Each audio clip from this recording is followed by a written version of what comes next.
Salut tout le monde, j'espère que vous allez bien. Aujourd'hui, j'ai envie de vous parler des rituels, mais c'est une occasion de vous parler plus des rythmes, de trouver son équilibre en fait. Je vais vous laisser le temps de vous connecter. Coucou tout le monde. Ok, donc on va parler de rituels et de rythmes, d'équilibre, en tout cas comment on trouve son équilibre entre vie pro, vie perso ou dans nos domaines de vie en général. Dites-moi comment est-ce que vous allez. Ok. Je vous partageais un Reels tout à l'heure. Bonjour Betty. Je vous partageais un Reels tout à l'heure en vous disant que j'étais contente parce que j'arrivais à un moment où j'avais vraiment cette sensation de me sentir bien dans ce nouvel équilibre qu'on se trouve. Si vous êtes là depuis un petit moment, vous savez très bien ce que je pense de l'équilibre et notamment pour toute la tribu expansion, vous savez, j'en parle pas mal, c'est l'équilibre, il n'est pas... on ne trouve pas son équilibre un jour pour toute notre vie, de tout temps, à toute heure. C'est pas possible en fait. C'est pas possible parce que dans notre vie, on a des hauts, des bas, des zones de confort et d'inconfort. Donc en fait, l'équilibre, il est impermanent. Okay, ce qui va créer mon équilibre aujourd'hui va pas être ce qu'il me faut, j'en sais rien moi, dans 6 mois, dans 1 an, dans 2 ans, dans 10 ans. Okay, donc c'est important de rester toujours à son écoute parce que ce qui nous convient un jour ne nous conviendra pas forcément le lendemain. De la même manière, vous le savez, on est tous différents, donc ce qui convient à une personne ne convient pas à tout le monde non plus. Ça vaut aussi dans tous les domaines de vie. Je précise à chaque fois parce qu'on est quand même dans une ère où on a accès à beaucoup d'informations. On a aussi une vue sur des fenêtres comme ça de la vie des personnes qui la partagent. J'en fais partie. Rappelez-vous néanmoins que ce que vous voyez, c'est toujours 1% d'une réalité. Donc c'est juste 1%, tout simplement. Bonjour, alors c'est pas Sonia, c'est Sandra. Je suis d'accord, la vie bouge. Elles sont sublimes vos boucles d'oreilles. Merci, j'ai partagé le lien dans le live d'hier, je crois, pour les boucles d'oreilles. Et j'en ai parlé aussi avant-hier, parce que je pense que à peu près tous les jours, j'ai la question, ou en tout cas, voilà, un petit mot sur les boucles d'oreilles. Merci pour la créatrice, surtout. Donc, qu'est-ce qui fait qu'aujourd'hui, je ressens cet équilibre, ou en tout cas cet épanouissement dans ma vie pro, perso, donc mon équilibre aussi en tant qu'entrepreneur, parce que je crois que ça a été ce qui a été le plus difficile pour moi à trouver, c'est vraiment mon rythme, celui qui me convient à moi. Et je vous disais qu'on a pas mal de petits rituels, et c'est vrai que pour le coup, je ne suis pas quelqu'un d'hyper discipliné, même si aujourd'hui ça change parce que je suis très engagée vis-à-vis de moi-même par rapport à des choses qui me tiennent très à cœur, notamment Soma Soa. Et par contre, j'aime avoir des rituels, des habitudes. Parce qu'en plus, on voyage pas mal avec Sébastien, donc c'est important pour moi d'avoir ces habitudes qui font que peu importe où je suis, je peux me sentir chez moi. Et puis vous le voyez, par exemple, à chaque fois que je commence un live, hop, je me mets quelques gouttes d'huile essentielle sur mes poignets. Au-delà des bénéfices des huiles essentielles, très clairement, c'est parce que c'est un geste d'ancrage. Hein. Créer une encre, c'est créer une connexion entre ce que je suis en train de faire et ce que je veux ressentir. En gros, c'est un peu ça. Donc je sais qu'au moment où je fais ça, comme je le fais toujours quand je commence mes lives, je sais que c'est un moment où je vais être plus tournée vers l'extérieur, dans la transmission, dans le partage, et je vais être centrée que là-dessus. Et ce que je faisais avant ou ce que j'ai à faire après n'existe plus. Je suis avec vous à 300%. Et c'est des petites choses qui personnellement vont m'aider. De la même manière, je sais que quand on arrive dans un nouveau logement, une fois que j'ai positionné mes petites affaires et tout ça, je vais faire brûler de la sauge, des choses comme ça. Encore une fois, au-delà du bénéfice énergétique, peu importe nos croyances, c'est ce rituel qui fait « Ok, on est à la maison ». Et je trouve que, en tout cas pour moi, ça fait vraiment la différence. Et je vois aussi très vite que quand je le fais plus, parce que ça peut arriver, c'est que je suis dans un rush dans lequel je suis en train de m'oublier. Et donc ça me permet de me dire « Ah tiens, je fais plus ça là, je vais m'y remettre parce que c'est des petits moments c'est des moments, pourquoi petits d'ailleurs, ce sont des moments pour moi, des moments privilégiés, des moments où je m'ancre dans l'ici et maintenant. Et dans les boîtes à questions là, que j'avais partagées pour les entrepreneurs notamment, et dans les besoins et les difficultés que vous rencontrez, il y avait cette notion pas mal de trouver mon équilibre, vie pro, vie perso, de m'épanouir et de me sentir bien. Tous, vous êtes à peu près d'accord pour dire que d'entreprendre, ça vous épanouit. Mais après, voilà, il y a des choses à réajuster.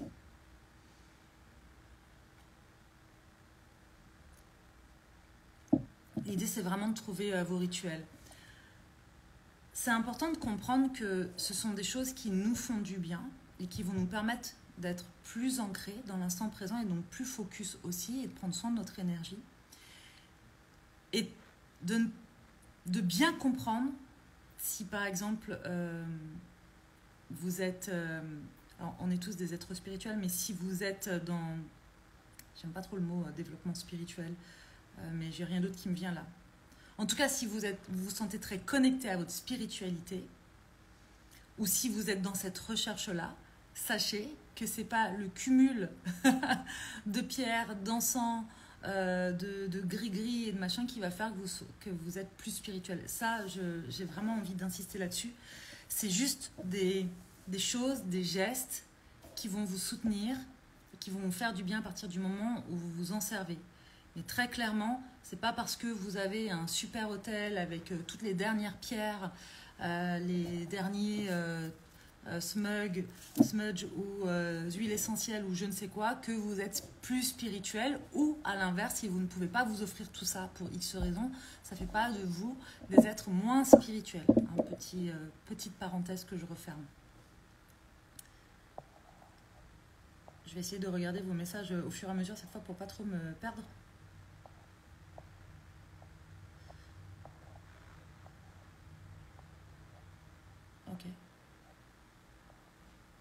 Ok, c'est bon, je vous ai vu.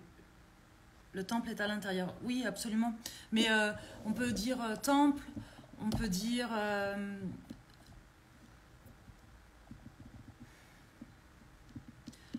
l'équilibre, on le trouve à l'intérieur de nous.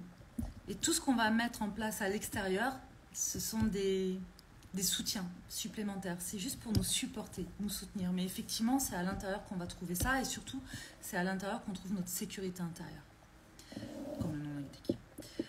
Ce que je voudrais vous dire aussi, c'est que ce genre de rituel, alors moi je parle de ce genre de rituel, mais à côté de ça, c'est par exemple le matin, je sais que à partir du moment où je me réveille, je vais avoir un certain nombre de choses que j'aime faire, qui ne sont pas forcément les mêmes tous les jours. Parfois je vais à la salle de sport, d'autres fois non. Parfois je vais faire du yoga, parfois je vais me faire une eau avec du concombre et du citron. D'autres fois ça va être la tisane.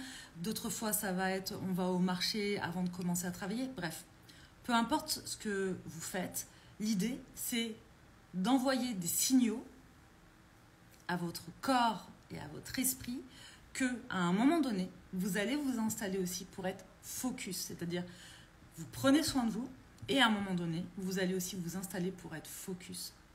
Pourquoi ?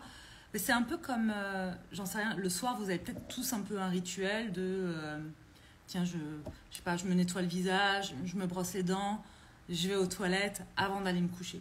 Et en fait, tous ces rituels-là, si vous faites toujours les mêmes à peu près aux mêmes heures, eh bien, votre corps va commencer à dire, tiens, on va bientôt aller se coucher et vous allez favoriser votre sommeil.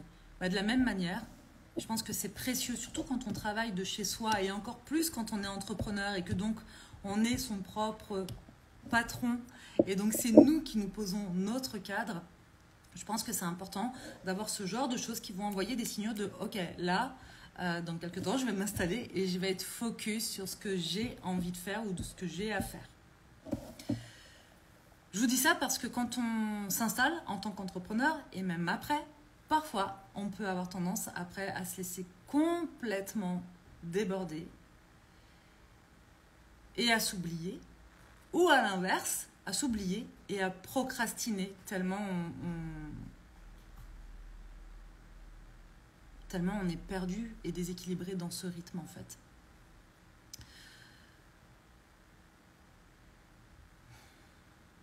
Je réfléchis quand même parce que j'ai plein de choses que je veux vous dire là-dedans, mais je sens que ça va être un peu, ça va partir un peu dans tous les sens si je tire pas mon fil, si je tire pas le bon fil. Dites-moi si ça vous parle là déjà, ce que je suis en train de vous raconter.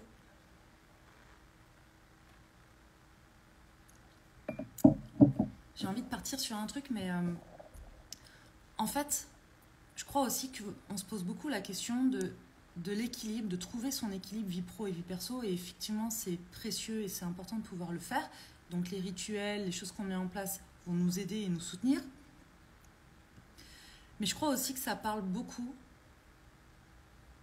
de ce qu'on s'imagine devoir faire pour réussir. Et souvent, la vision qu'on a, c'est aussi à travers tout ce qu'on peut voir. Et tout ce qui est partagé, parfois sur les réseaux, et la manière dont c'est partagé. Je dis ça parce que je pense que moi aussi, à un moment donné, ça a pu me mettre la pression de me dire « je comprends pas, je travaille beaucoup ». Parce qu'au début, avec Sébastien, on a bien enchaîné hein, sur Massoa. Je pense que clairement, la première année, voire peut-être un peu plus même, on n'a pas pris de vacances du tout. On sait pas... on en a profité, ça ne nous a pas empêché d'en profiter, mais on ne s'est pas... voilà, on ne s'est pas dit, tiens, on coupe pendant tant de jours, quoi. C'est jamais arrivé. C'est jamais arrivé. Pour plusieurs raisons, parce que déjà, on aime beaucoup ça, on aime beaucoup ce qu'on fait, et puis aussi, on était en plein développement de notre entreprise. Et il y a deux choses. Soit on peut avoir l'impression, et se culpabiliser, parce qu'on peut avoir l'impression de ne pas assez en faire, soit de trop en faire et que ce soit pas normal. Parce que entre les messages de il faut travailler très très dur et se cramer pour y arriver et les messages de en 6 mois j'ai fait 1 million et il n'y a rien à faire et ça s'est fait comme ça, je pense que parfois on peut se sentir un peu paumé. C'est pour ça que de s'inspirer c'est intéressant, bien s'entourer encore plus, se comparer c'est de la merde, très clairement, parce que ça va nous faire croire tout et n'importe quoi et surtout on va se dévaloriser, on va se diminuer, on va perdre confiance et on va commencer à s'agiter dans tous les sens. Et là, ça commence vraiment à être problématique quand on commence à s'agiter dans tous les sens et c'est là, à mon sens, qu'on commence à se cramer. Je crois qu'il y a quand même un truc à comprendre, c'est que déjà, la plupart des gens qui vous partagent leurs chiffres sur Instagram ne sont pas forcément vrais. Voilà. Déjà, ça, c'est la première chose. Tous les chiffres qui sont partagés, tous les chiffres d'affaires que vous voyez, ne sont pas forcément vrais. Soyez bien conscients de ça. La deuxième chose, c'est que la personne qui vous dit qu'elle a fait 1 million de chiffre d'affaires en moins d'1 an, ce qu'elle oublie de vous dire, c'est toute l'expérience qu'elle a avant, en tant qu'entrepreneur ou dans son domaine. Et pourtant, c'est important ça. Parce que si vous partez de zéro, et que vous n'avez aucune expérience, je ne sais pas moi, dans votre domaine, dans la manière de communiquer, de parler de vos offres, de vos services et tout, bah non, vous attendez pas à faire 1 million en moins d'1 an en vous tournant les pouces. Parce que bien sûr, ce que ces personnes peuvent aussi délivrer, c'est je fais 1 million facilement, sans vraiment m'en soucier. Je dors et il y a de l'argent qui rentre. Et je pense qu'à un moment donné, c'est possible. Effectivement, c'est tout à fait possible. Mais à partir d'un certain temps et d'une certaine expertise et expérience. Okay. Donc, trouvez votre rythme à vous en fonction de là où vous en êtes sur votre chemin. Parce que se culpabiliser parce qu'on travaille plus et que ce ne serait pas normal ou pas assez et que ce ne serait pas normal, la seule chose à vous demander, c'est quoi votre rythme à vous? De quoi vous avez besoin et surtout, comment vous fonctionnez? Par exemple, Sébastien et moi, on est deux. Encore une fois, on est très différents. C'est-à-dire que Sébastien, il sait que lui, il a besoin de temps. Il a besoin de se poser, il a besoin de temps, il a un rythme de travail qui est le sien. Moi, par exemple, je vais être très focus, je vais faire les choses rapidement, mais par contre, derrière, j'ai besoin de plus de temps pour me ressourcer. Alors que Sébastien, lui, il a moins besoin de temps de ressourcement. Il a un très bon sommeil réparateur, des choses comme ça en fait. Et donc souvent on dit que moi je suis une sprinteuse et lui c'est un marathonien. Encore une fois, il n'y a pas de mieux, il y a juste à savoir qui on est. Point barre. Et de pouvoir répondre à ça et de s'adapter à ça. Pendant longtemps, je me disais, mince, j'ai besoin de beaucoup de temps de ressourcement, c'est-à-dire de focus entrecoupé de temps où vraiment je vais me décharger, je vais me... Bah là, par exemple, souvent, je vais à la piscine, je vais faire du shaking, je vous en parle beaucoup. Ça me fait énormément de bien. Et je crois que c'est ce qui fait la différence et c'est ce qui fait que je me sens beaucoup mieux aujourd'hui. Alors qu'avant, je m'installais devant mon PC le matin et puis je bossais jusqu'au soir, non-stop, quasiment. Puis du coup, au bout d'un temps, j'étais crevée et je me disais, bah, c'est pas possible, pourquoi je suis fatiguée? Sauf qu'après, je me disais, ouais, mais si je travaille trop, c'est pas normal non plus. Bref, la comparaison, c'est pas bon. Est-ce que le design humain aide en tant qu'entrepreneur? Moi, je trouve que oui. En fait, alors je suis pas experte en design humain, soyons très clairs là-dessus. En revanche, d'apprendre à connaître le mien et Sébastien le sien, déjà, ça nous a aidé à soit mettre des mots sur ce qu'on pouvait ressentir, soit juste se dire « Ah ok, en fait, je ne suis pas à côté de la plaque, ce que je suis en train de ressentir, ce que je suis en train de vivre, c'est normal. » Et puis, ça nous a aussi permis de nous comprendre un peu mieux l'un et l'autre, parce que parfois, on se dit des choses ou on imagine des choses, mais de se rendre compte qu'en fin de compte, il y a des comportements, c'est comme ça, on peut y mettre des mots, ça ouvre des pistes. Et dans la façon d'entreprendre, de la même manière, ça aide aussi. Après, attention de ne pas rentrer dans des cases. Je vous donne un exemple. Moi, je suis projecteur 5-1. Okay, on dit souvent que les projecteurs, ils ont peu d'énergie ou des énergies, enfin pas une énergie sur le long terme, quoi. Et parfois même, on dit oui, il ne faut pas travailler plus de 3 heures, puis après, il faut vraiment se reposer. Attention derrière, enfin, ce qu'on met derrière le mot reposer. Parce que par exemple, moi, je me disais, tiens, reposer, bah, ça veut dire qu'il faut que je fasse, je sais pas moi, des siestes, que je fasse rien. Et en fait, plus ça allait et moins ça allait. Pourquoi? Parce que même si je suis projecteur 5-1, j'ai tous mes centres. Alors, si vous ne connaissez rien à l'Human Design, je vais vous parler chinois là, très clairement. Mais bon. J'ai tous mes centres d'allumés, sauf le centre... merde, c'est lequel? De celui qu'aucun projecteur n'a d'allumé, là. C'est pas le racine. Bon, bref. Donc, il n'y a qu'un centre qui n'est pas allumé chez moi. Tous les autres sont allumés. Ce qui veut dire que j'ai énormément d'énergie en moi. Sauf que si je la décharge pas, cette énergie, elle me crame. Et c'est ça qui fait que je suis fatiguée. En fait, c'est pas un manque d'énergie qui fait que je suis fatiguée. C'est un trop plein d'énergie. Et donc, c'est important pour moi de passer par le corps. Si je passe pas par le corps, bah, mon corps commence un peu à se consumer de l'intérieur, quoi. En gros, c'est un peu ça. Sébastien, lui, il est managing 6-2, je crois. Ouais, c'est ça. Donc lui, il sait qu'il a une énergie plus constante. Moi, je sais que je ne peux pas me caler à lui. Mais lui, il ne peut pas se caler à moi non plus. Parce que lui, sa capacité à être focus et à faire des tâches rapidement est moindre que la mienne. Donc s'il commençait à se mettre sur mon rythme, c'est-à-dire, moi, je travaille en ce moment à peu près 4 heures par jour. Vraiment. Donc 4 heures par jour, je suis ultra focus. Attention, quand je vous dis je travaille 4 heures par jour, ça c'est pareil. Chez les entrepreneurs, il faut comprendre un truc aussi, c'est que on travaille 4 heures par jour, mais moi, je suis toujours en train de... Enfin, toujours. Pas toujours, mais la plupart du temps, j'ai toujours mes notes avec moi, j'ai des idées qui me viennent, ça, et plus je vais justement me ressourcer, et plus je vais avoir des idées, des choses que j'ai envie de créer, et donc, je vais les noter. D'accord? Donc, je ne le compte pas vraiment en temps de travail, mais très clairement, Soma Soa fait partie de ma vie aussi. Donc, voilà. Au moins, on ne se cassera pas la gueule en partant de zéro. Le contraire, oui, oui, oui. Peut-être que tu as partagé un message juste avant. Non. Non, je pense que c'est à propos de ce que j'étais en train de dire. Moi, j'ai du mal à m'y tenir, ça m'étouffe vite dans des obligations. Ça a un côté boring obligation. J'ai du mal à garder les mêmes rituels dans le temps et ça m'énerve un peu. Céline, je te comprends tout à fait. C'est pour ça que J'ai commencé le live en disant que les rituels d'un jour ne sont pas les rituels du lendemain. Alors, effectivement, je parle de rituels ou je parle d'habitude. Ce que je veux dire, c'est que j'ai une espèce de...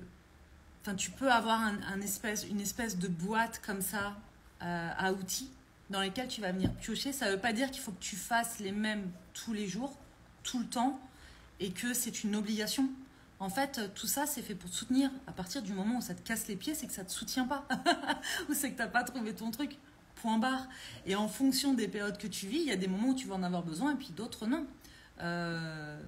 Quand on part à l'hôtel, Sébastien, tu peux regarder ça là sur le canapé. Là, sur le canapé. Là. Ouais, tu peux t'en occuper. Merci. Quand on part à l'hôtel, par exemple, forcément, il y a des choses qui changent. Quand on n'a pas envie, on n'a pas envie en fait. Il n'y a rien qui nous force.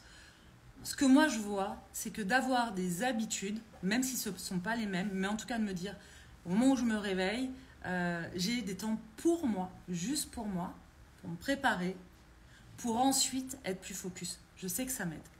Mais on est tous différents. Donc, trouve ce qui, toi, te fait du bien et peut-être que toi, tu as la même chose et que tu changes tous les jours. Et c'est OK. Et c'est OK. Donc, est-ce que le design humain, j'ai répondu. Méditer, retrouver la respiration est mon rituel. Le prana est le conflit entre le corps et l'esprit. Yoga veut dire union. OK. Alors oui, tu es un projecteur énergétique. Tu as 3 sur 4 des centres moteurs définis. Yes. Merci Florie. Oui, c'est ton expertise à toi, c'est pas du tout la mienne. Donc de l'énergie. Effectivement, j'ai de l'énergie. Et c'est important en fait de vous connaître. Et du coup, en ça, le Human Design, je trouve que c'est un outil qui est plutôt chouette parce que ça vous permet de comprendre et d'adapter aussi les choses à vous. Parce que moi, je ne comprenais pas ce qui faisait qu'en tant que projecteur, quand je me reposais, comme je pensais me reposer, parce qu'en fait, il y a plein de manières, c'est même pas se reposer, il y a plein de manières de se ressourcer, de retrouver de l'énergie ou de faire circuler son énergie. Mais je comprenais pas en fait. Il y avait un truc qui buguait dans mon esprit. Donc, c'est pour ça... Alors, un résumé rapide, c'est quoi le Human Design? Je ferai des recherches de mon côté. Ok. Le Human Design, alors je sais pas Florie si tu as envie de partager quelque chose ici, mais le Human Design, en gros, c'est une espèce de carte, cartographie de toi en fonction de ta date de naissance, ton lieu de naissance et tout. Et en fait, ça regroupe plusieurs outils, notamment d'astrologie, numérologie, des choses comme ça. En gros, c'est ça. Il y a des sites qui sont très bien faits. D'ailleurs, il y a Véronique Desnoyers, je vous ai déjà partagé son lien de compte avant-hier, il me semble, dans le live d'avant-hier, qui a créé un outil de charte graphique, wow. De charte de Mind Design, si vous voulez aller voir, qui est plutôt bien fait parce qu'elle vous donne aussi des indications sur vos différents centres énergétiques. Voilà. Il y a Florie qui est là dans les commentaires, que vous pouvez aussi contacter si vous voulez, parce qu'elle fait du Human Design. Comment s'évaluer ou sur Human Design? Comment s'évaluer? Je ne comprends pas bien ta question. J'ai créé un petit guide gratuit pour expliquer très simplement le HD. Bah voilà, allez sur le compte de Flow Love Life, pardon. Elle a un guide gratuit. En tout cas, pour ma part, je trouve que c'est un des outils qui a été les plus complets et qui, même si je suis au début de mes recherches et tout ça, mais qui est le plus pertinent, que je trouve le plus pertinent. Voilà. Donc oui, en tant qu'entrepreneur, ça donne des clés, ça donne des pistes. Même si pour moi, avec grand plaisir Florie, même si pour moi, la meilleure clé, c'est toujours de mettre de la conscience sur soi et de s'observer pour voir vraiment où on en est et ce qui est bon pas. Parce qu'en fait, un outil reste un outil. Et même, peu importe l'outil, par exemple, là, pendant longtemps, je regardais mon truc et je me disais, mais qu'est-ce qui se passe en fait? Je comprends pas. Il y avait des choses qui n'étaient pas clair pour moi. Et voilà, même si j'ai déjà eu une lecture, mais je pense que c'était une lecture très basique, en fait, qui rentrait pas, et en tout cas, ça m'expliquait pas ça. Et c'est dommage, C'est Véronique, d'ailleurs, Desnoyers, qui me l'a expliqué, quand elle a vu ma carte, là, qui s'est dit, waouh, tes projecteurs et t'as tous ces centres d'allumés, prends bien soin de cette énergie, fais-la circuler, justement. Donc voilà. Qu'est-ce que je peux vous dire d'autre par rapport à tout ça? Qu'est-ce que je voulais vous dire? Attendez, parce que je m'étais noté des petits trucs dans la journée là, parce qu'il est déjà 16 h ici. Ouais, ce que je veux vous dire aussi, c'est qu'il y a vraiment une différence dans ce que vous allez mettre en place et la manière dont vous allez vous sentir entre les moments de rush et les moments de rythme de croisière. C'est des temps qui sont très différents. Et par exemple, Céline, quand tu disais, moi, les habitudes et tout, les rituels, en gros, ça m'énerve, pour pas dire ça me fait chier, bah, il y a des moments où vous allez mieux trouver votre rythme qu'à d'autres moments. Et dans les moments de rush, c'est les moments, justement, on a tendance à s'oublier. Alors, pour moi, c'est les moments où, justement, c'est hyper important d'avoir ces fondations-là. Mais c'est comme tout, en fait. Si on ne prend pas ces habitudes-là dans les moments de croisière, quand on a un rythme de croisière, mais c'est pas quand on a la tête dans le guidon et qu'on est à bloc qu'on va pouvoir le faire. Donc en fait, ce qui va être intéressant, c'est de venir consolider quand ça va bien pour que dans les moments de rush, ce soit très simple et très facile et pas du tout énergivore de penser à le faire. Ça, c'est comme... vous savez, le dev perso, la connaissance de soi et tout, parfois on a tendance à attendre d'aller mal pour prendre soin de soi. Alors qu'en fait, c'est beaucoup plus intéressant de pouvoir le faire quand ça va bien et de consolider et d'acquérir des outils, des choses comme ça qui vont nous faire du bien, pour que dans les moments de creux, on ait déjà tout ce qu'il faut en fait. Et on ait assez de sécurité intérieure pour pouvoir nous soutenir et pas sombrer complètement. Ah, ok. Ok, Céline. Ouais. Mince, qu'est-ce que je viens... Je suis en train d'appuyer sur tous les boutons là, c'est n'importe quoi. Oui, en fait, tu sais, quand on parle de rituel, enfin en tout cas moi quand je parle de rituel ou quand je parle d'habitude, c'est juste de te dire, à ce moment-là, je vais faire quelque chose pour moi. Peu importe ce que tu fais. Tu n'es pas obligé de faire la même chose tout le temps. Puis encore une fois, ça ne te conviendra pas tout le temps. Alors, conseil pré-imo, je ne sais pas quel est ton prénom. Alors, bonjour Sandra. Quand tu as un surplus d'énergie, tu peux vite être submergé. Et du coup, dans mon cas, j'ai le sentiment de procrastiner sans être constructif aux dépens de l'équilibre dont tu parles. Oui, je comprends. La procrastination... on a tendance à se juger quand on procrastine, alors que la procrastination donne un très très bon indicateur de est-ce que ce que je suis en train de faire ou de mettre en place, c'est ok pour moi. Si on est en train de procrastiner sur un projet, par exemple, qui nous tient à cœur, sur une tâche qu'on a envie de faire, mais qu'on ne fait pas, ou même des fois qu'on n'a pas envie de faire, mais bref, en fait, ça donne deux types d'indicateurs. La première, c'est qu'en fait, on n'est pas sur le bon chemin. C'est pas pour nous, en fait, ça... On a peut-être fantasmé qu'il fallait faire ça et que ce serait bien, mais c'est juste pas le cas. Et donc, parfois, il s'agit d'arrêter. Et donc, d'arrêter de tergiverser et de se culpabiliser, c'est juste que ça, c'est pas le truc pour nous. Et parfois, c'est juste que ça vient toucher à une peur ou à une croyance, donc quelque chose qui est un peu caché comme ça. Par exemple, j'en sais rien, tiens, je voudrais créer une formation.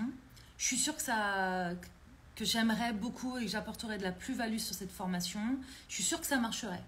Puis bizarrement, je vais la procrastiner. Bah, nous, typiquement, quand on a créé Holistic, c'est ce qui s'est passé. On a procrastiné. Pourquoi? Parce qu'on avait des peurs. La peur de ne pas y arriver. La peur de... Qu'est-ce qu'il y avait comme peur derrière ça? Moi, il y avait mes croyances de... je peux peut-être pas aller au bout de ce truc, en fait. C'est peut-être trop grand pour moi. Ou... Vous voyez? Donc la procrastination donne toujours... En fait, tout ce qu'on ressent est normal à partir du moment où on comprend que ça nous donne juste une information sur ce qui se passe en nous. Voilà. comprendre ce qui se passe, ça va aussi nous permettre à un moment donné d'observer ça et ensuite de pouvoir mettre en place quelque chose qui va être plus pertinent en fait, plutôt que de s'agiter dans tous les sens. Il y a aussi l'idée là-dedans, dans l'équilibre, d'aller voir ce qui vous draine et ce qui vous donne de l'énergie.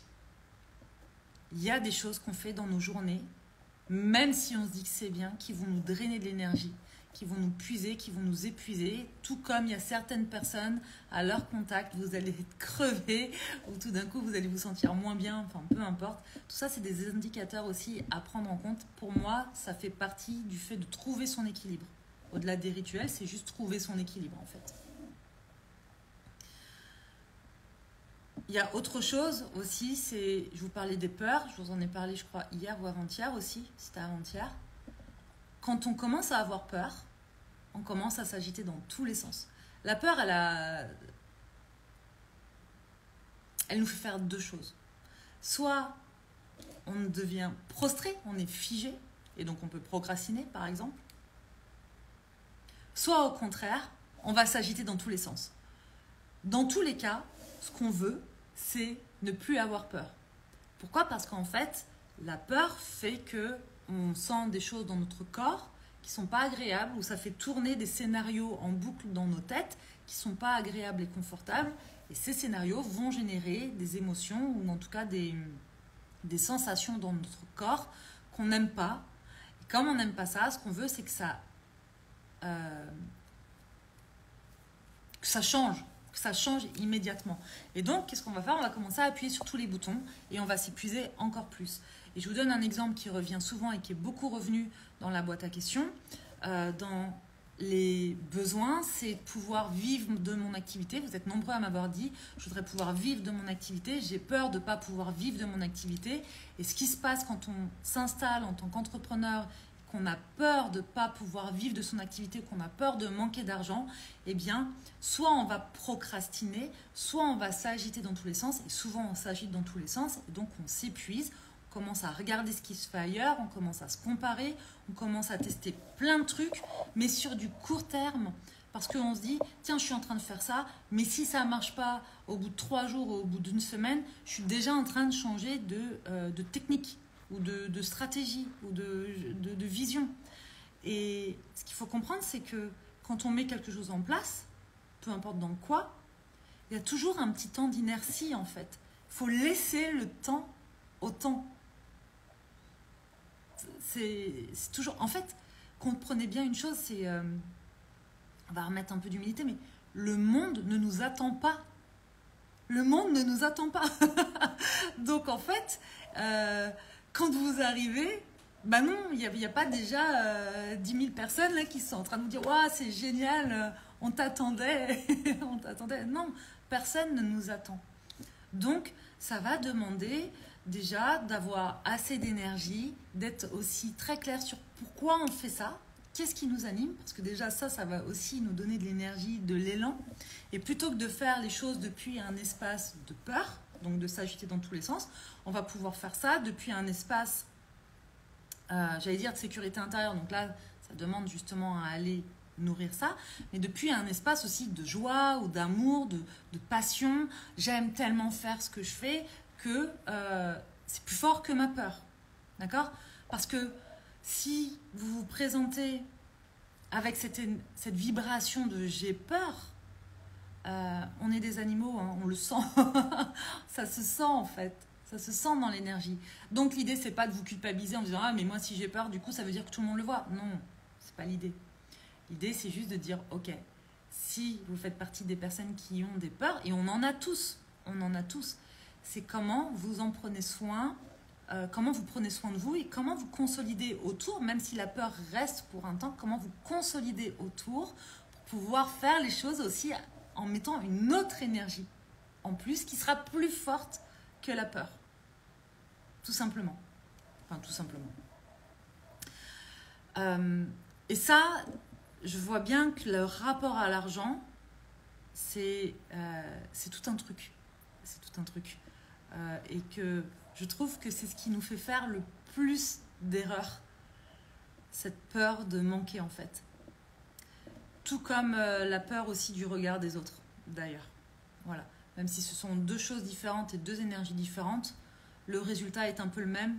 Au final, c'est qu'on ne fait pas les bons choix. Tout choix fait à partir d'un espace de peur est rarement un bon choix.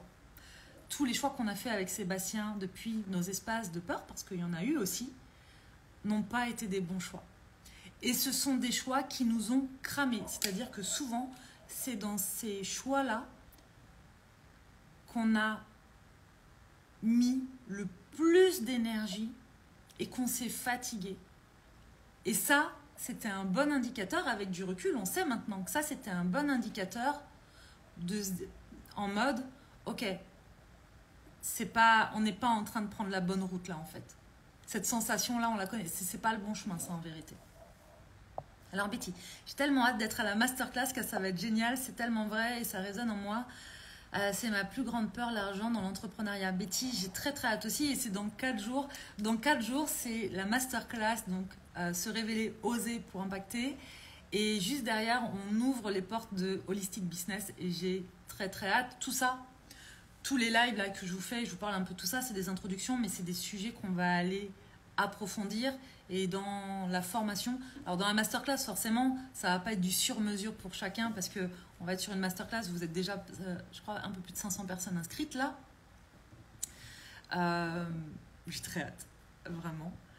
Et donc ça va être, je vais vraiment vous parler de ces 3 choses-là qui pour moi ont vraiment fait la différence dans mon énergie et dans mon équilibre aussi parce que ça m'a permis d'arrêter de mettre de l'énergie là où ça en valait pas la peine pour remettre de l'énergie là où ça crée de la valeur pour moi, en fait. Et pour vous aussi, du coup. Et c'est par contre, dans Holistic Business, ça va être du sur-mesure. Parce qu'on va passer 3 mois ensemble, parce qu'on va être un groupe d'entrepreneurs. Dans les besoins aussi chez les entrepreneurs, y compris pour Sébastien et moi, il y a aussi le besoin et la nécessité, et c'est primordial de savoir bien s'entourer, d'être bien entouré. Et l'idée, c'est justement de cheminer pendant 3 mois avec un groupe d'entrepreneurs pour qu'il y ait un lien très fort. Et dans cette formation, je vais vraiment vous transmettre toute mon expertise, mes connaissances, mon expérience. Sébastien va aussi probablement intervenir sur ses compétences à lui. Voilà, bref, ça va être génial. On a très très hâte, mais je vous en parlerai. Florie, ça me parle tellement, moi aussi j'ai hâte d'être à la masterclass. Oui, si vous n'êtes pas encore inscrit à la masterclass, c'est mardi, vous pouvez vous inscrire si vous n'êtes pas dispo pendant le temps de la masterclass. Sachez que si vous êtes inscrit, vous recevrez le replay.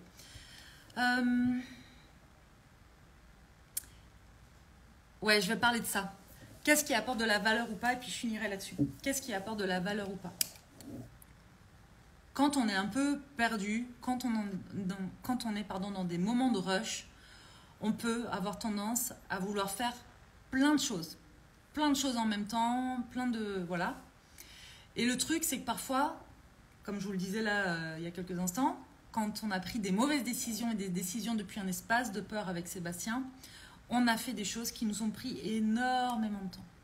Parfois, c'est prendre du temps, j'en sais rien moi, sur... je sais pas moi. Est-ce que faire ce tableau-là, ça va vraiment créer de la valeur? Est-ce que me prendre la tête sur ce design-là, ça va vraiment apporter un truc supplémentaire?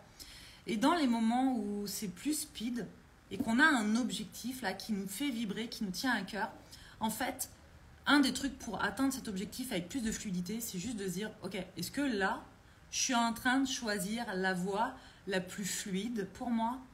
Est-ce que je suis en train de créer réellement de la valeur, quelque chose qui compte pour moi et du coup pour les autres?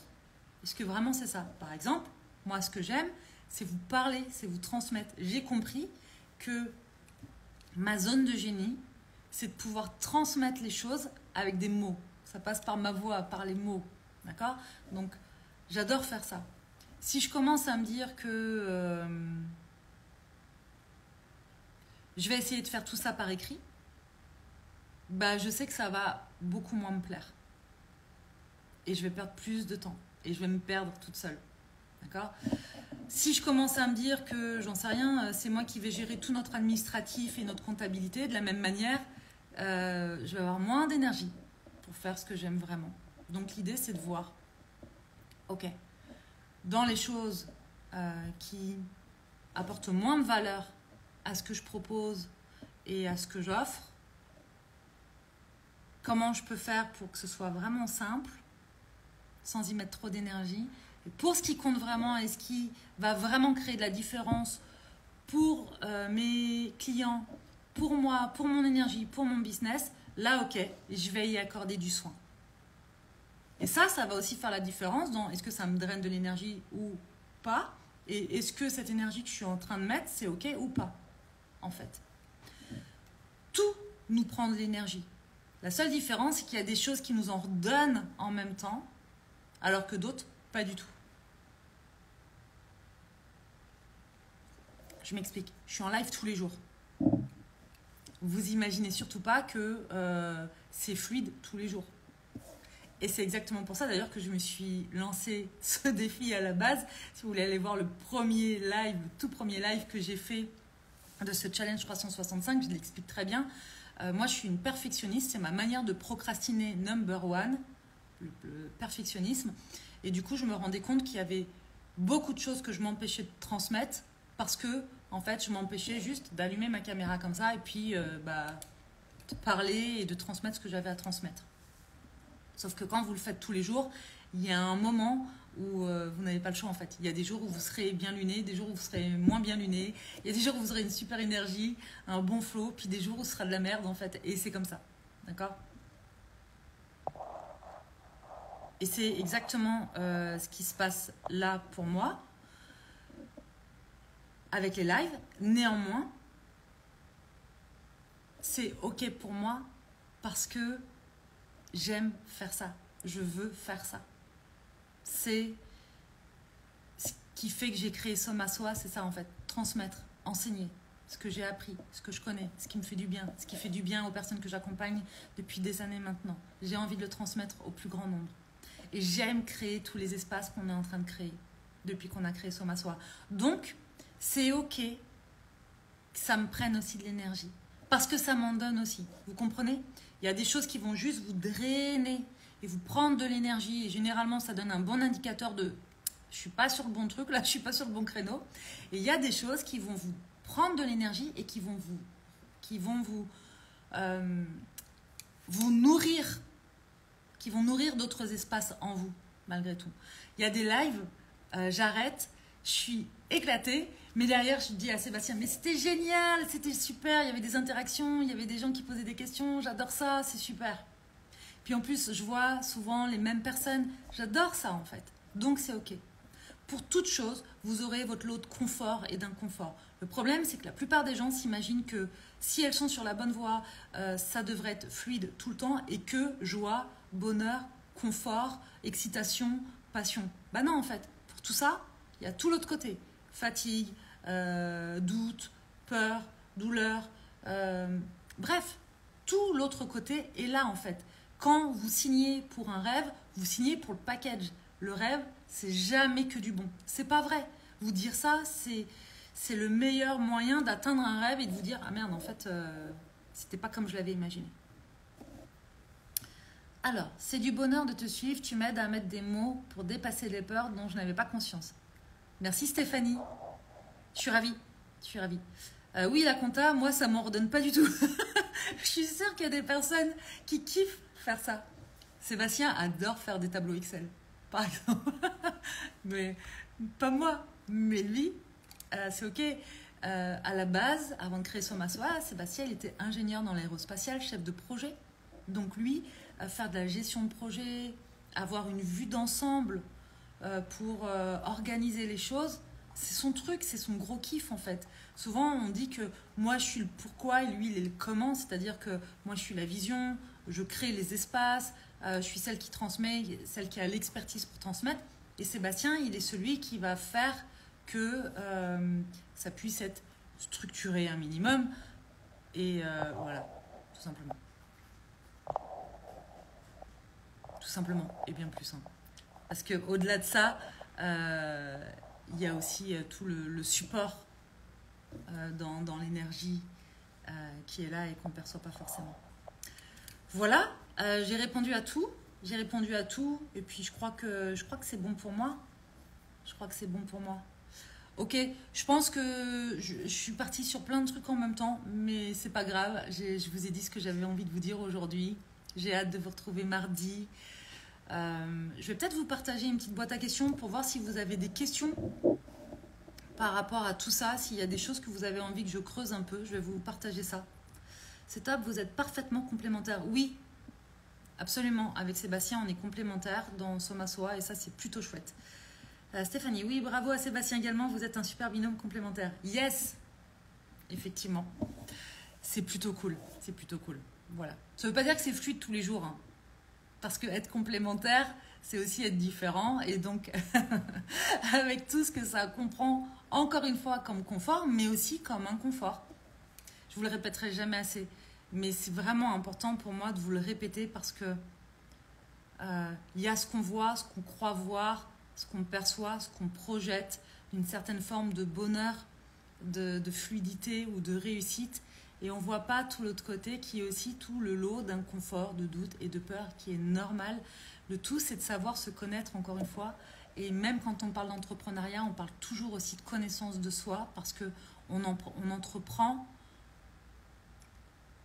en partant de soi, de son énergie, de ses croyances. On ne peut pas faire sans ça en fait, sinon on se perd. Voilà. Merci à vous deux, magnifique projet. Bon allez, je vous embrasse, merci pour vos petits mots. On se retrouve demain pour un autre live. Je ne sais pas du tout de quoi je vais vous parler, un peu comme tous les jours, c'est un peu au jour le jour. Et je vous partage une boîte à questions pour répondre à vos questions si vous en avez. Je vous embrasse. À demain.